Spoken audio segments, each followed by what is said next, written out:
Hey folks, J77 doing another flashback review, and this one is like a continuation of the Old God trilogy, and I'm going to kick it off with Old God Book 2 starring George Byrne.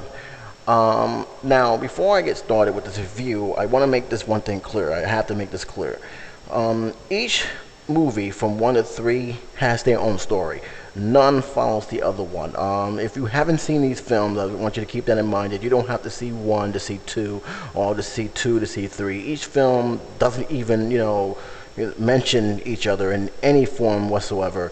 You can actually watch the third one and then watch the first one and not, it doesn't really matter because each one has their own story. Each one, has new characters, and it pretty much stands on its own 2 feet when it comes to that. So this is pretty much one of those trilogies that you don't really have to watch the first one to understand the second or the third one.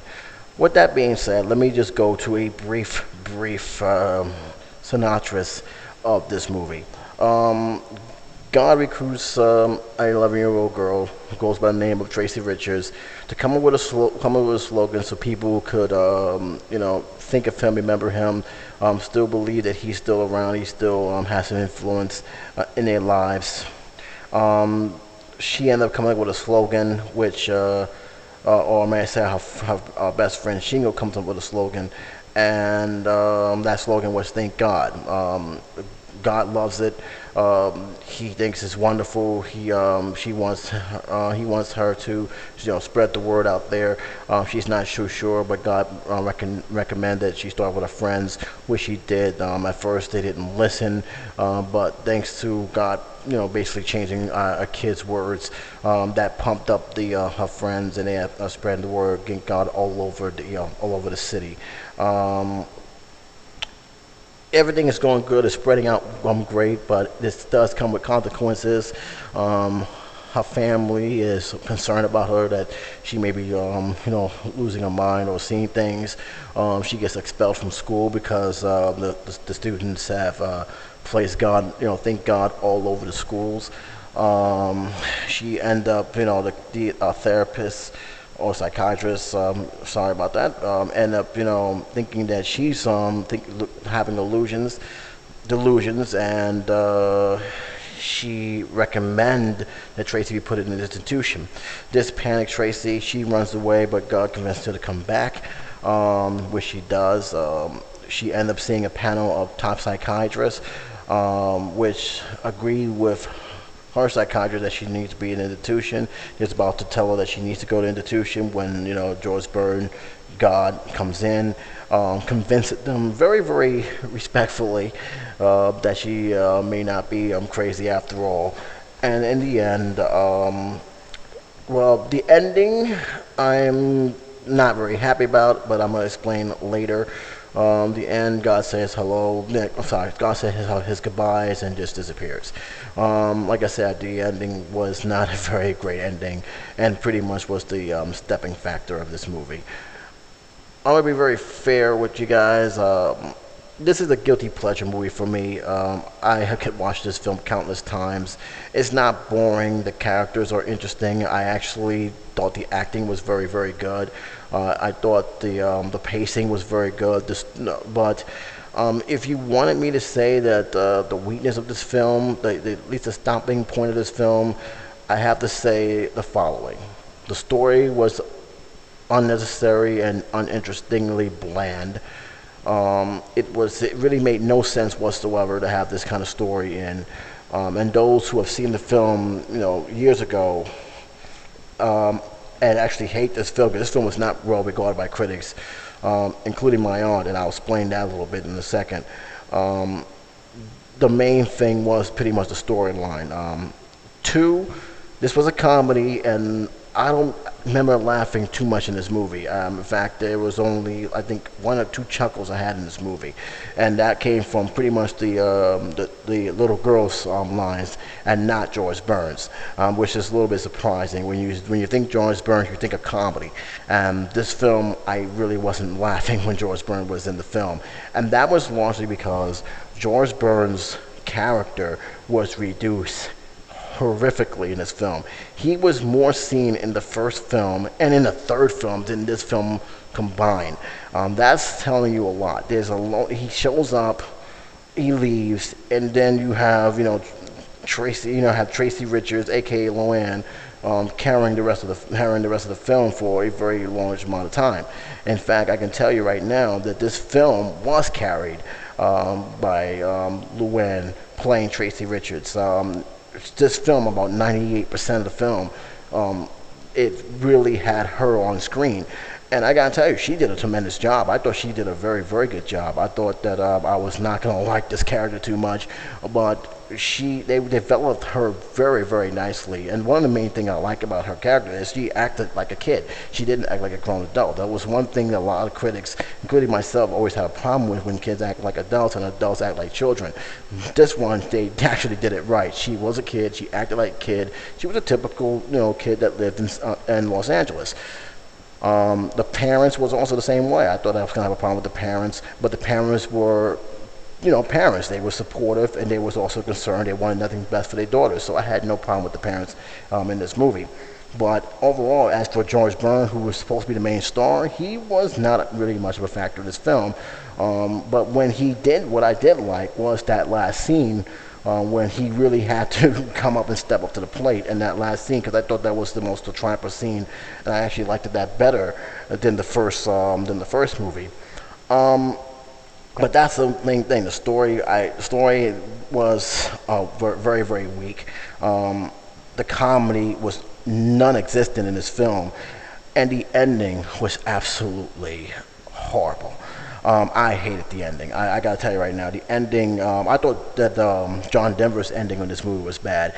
This is worse, because you have an 11-year-old girl who really is a typical 11-year-old girl, has typical friends, have typical problems, get into, typical trouble that you expect from a kid. Here you come, and you basically disrupt this girl's life because you want people to pay attention to you. Even though you already admitted the first time that you wanted us to choose for ourselves, to make decisions for ourselves, basically saying that if you believe in me, fine. If not, then that's okay. Because keep in mind, Don Denver was not a religious man, and they made that very, very clear. And this, it's more push.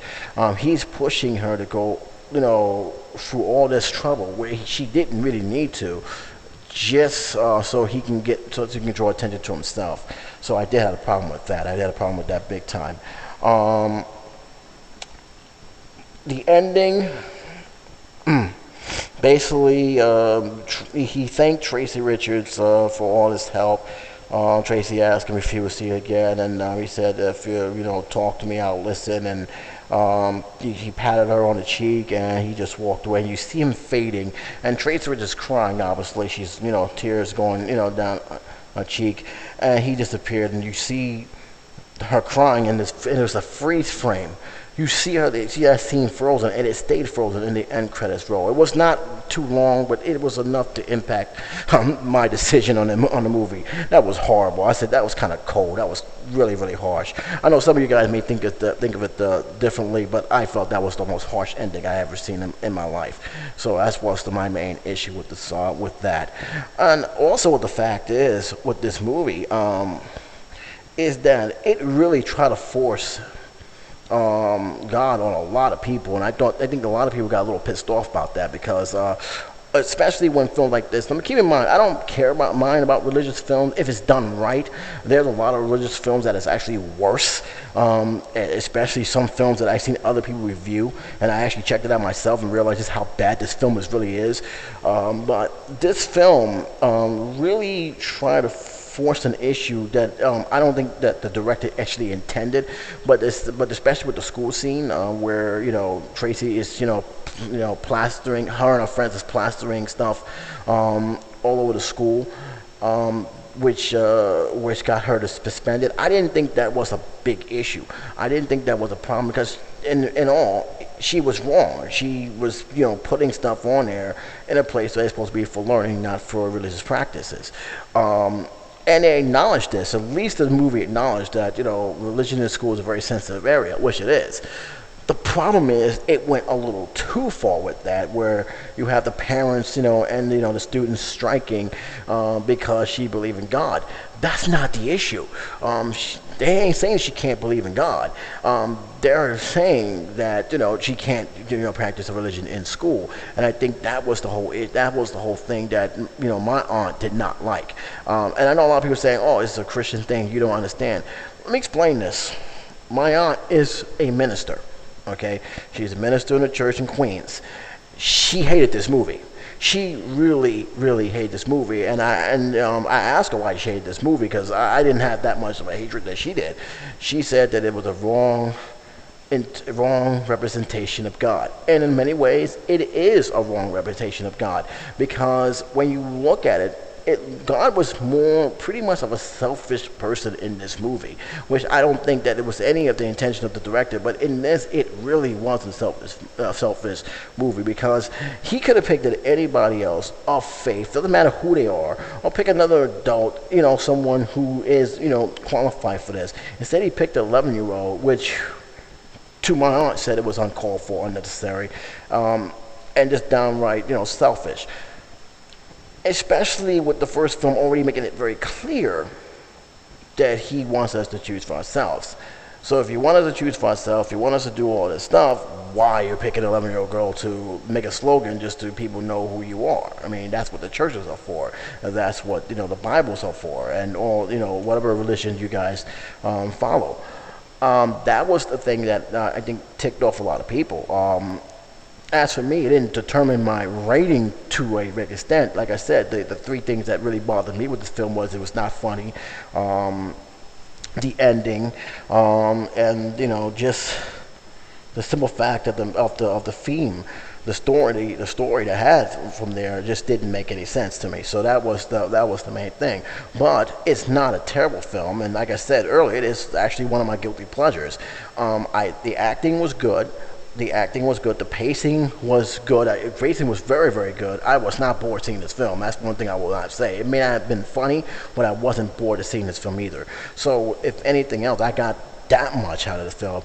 And I thought that Luann did a tremendous job. I believe strongly she carried this film and kept this film from being a total disaster, because this film could have easily be a total disaster, and it actually it turns out to be one of her better roles. And I think that has to do with the fact that she was the youngest actress to actually play Annie, because I know she played it like twice in her career, and I think she's still active as well in like pretty much in TV movies and TV shows, but to me, I thought she was tremendous in this film. I actually cared how this character was gonna end up turning out, and pretty much the ending made it almost bittersweet. I really did, but in all, this was a big disappointment for me, especially from a George Burns film that really didn't feel like a George Burns film, because like I said, he really was in this film. I mean, he was in like a couple, 4 or 5 scenes, and that's it. I mean, you had his voice at some of them, but he really was not a major presence in the film, other than just give information and basically help Tracy get out of the situation, which, by the way, he put her in. So that's my major beef with this film. Other than that, I still consider if for those people who are diehard George Burns fans, or just who love the film more or want to check out this film, it's worth taking a look at. I mean, you guys may actually like it more than I did. Like I said, it doesn't necessarily mean it's a terrible film. I actually think the third one is the worst out of all 3, and the third one actually got God's representation right. So that's so to show how much I know. But I'll get to the third one later on down the road. But for now, at a scale of 1 to 4, I'm gonna give it about 2. That's pretty much what it is, and that's how I'm gonna stick it for 2 for the acting and the pacing. And for Luann basically carrying the film from beginning to end. So that's pretty much it. Until then, you guys, you take care and be safe.